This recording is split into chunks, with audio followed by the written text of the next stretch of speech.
I was peering at you through the window. Let me introduce myself. Okay, I'm going to start off with a poem that isn't in the magazine. And my throat is a little messed up, so just bear with me. Sexy. Okay, this poem is about that moment in a relationship where you both know it's over, but you still have the need for that one last talk. You guys know what I'm talking about. It's called Uncensored Nature. The dialogue is broken, dispersed, spotted clouds whirling after a storm. The trees make it look so easy to shed your leaves and bare branches to winter's winds. I hold my breath to prove I still have control.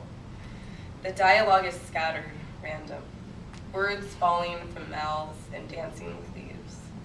Rain falls from a crying canvas. Rain falls from a crying canvas and hits the bark of many, carving canyons and life stories. Quiet, just one moment, I must observe this verbal spectacle.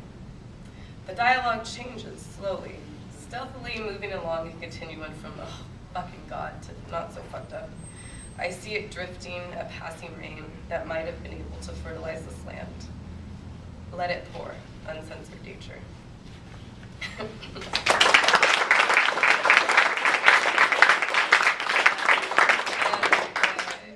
That is in the magazine is actually dedicated to my sister.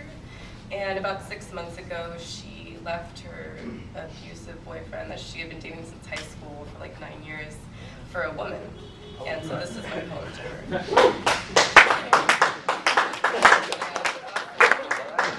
her.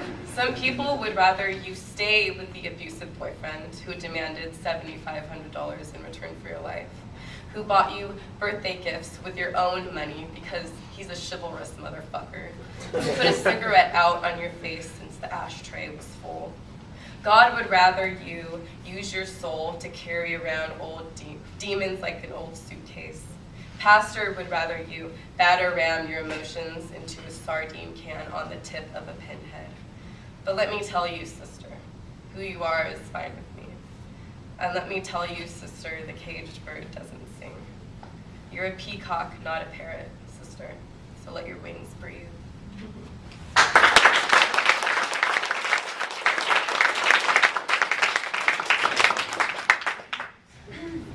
Our next tweeter is Jacqueline Pham.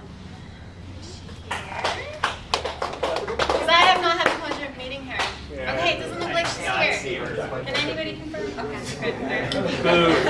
Then our next tweeter is Kevin Ridgway.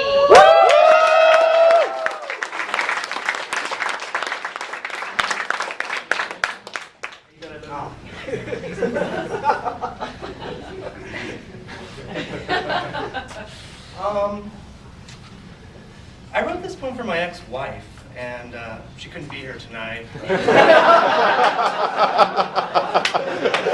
It's called Carnival Love Music. She was like a lost love of Charlie Brown, strolling across the campus village green, in her long coat of murals with eyebrows fluctuating, laughing at the thin air and causing people to wonder if she was as dark and sharp as her eyes, amplified behind coffeehouse poetry glasses.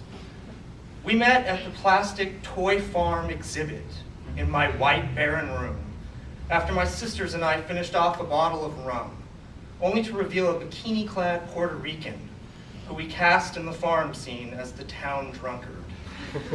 The strange girl meticulously arranged the animal scene and with such majesty won the weekly contest. I stole her pom-pom winter hat in lieu of the entry fee.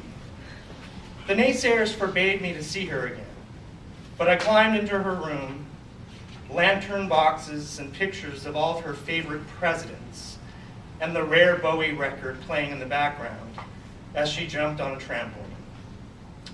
The room became a museum of stolen toys, a bonus she gave to herself for breaking into retail. And I took a full breath for the first time.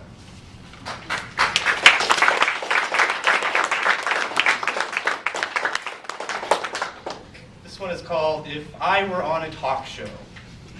If I were on a talk show, I'd probably wind up drunk before curtain. scatter all the catered trays of food every which way, and occasionally my mouth, rub Crisco in my hair, and morph it into a drooping pompadour, write a terrible poem, and read it on the air at the wrong moment, insult the host's wife, kick my cat shit-stained boots on the table next to everyone's mugs of water, say something that could get me arrested for inciting riots, drop my pants and dance an Irish jig maniacally in my stained shorts, flashing a toothless grin, and end the segment with a slug of spit in the frame of the studio camera.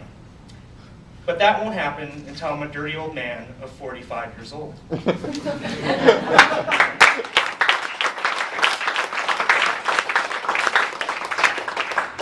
I stepped on somebody's painting once and I wrote a poem about it. It's called Sorry I Stepped on Your Painting. It was in the doorway, for God's sake. I was coming in for a drink. You should have been more careful. We exchanged many bitter words and my relationships with your roommates were over. But you shouldn't have been working on that. Painting in the doorway. I know I crushed the corner with my thong sandals. I'm sorry I had made such a to-do about it. I was down at the local watering hole getting drenched in jerk juice. But to be perfectly honest with you, my stepping on your painting really gave it a surrealistic edge.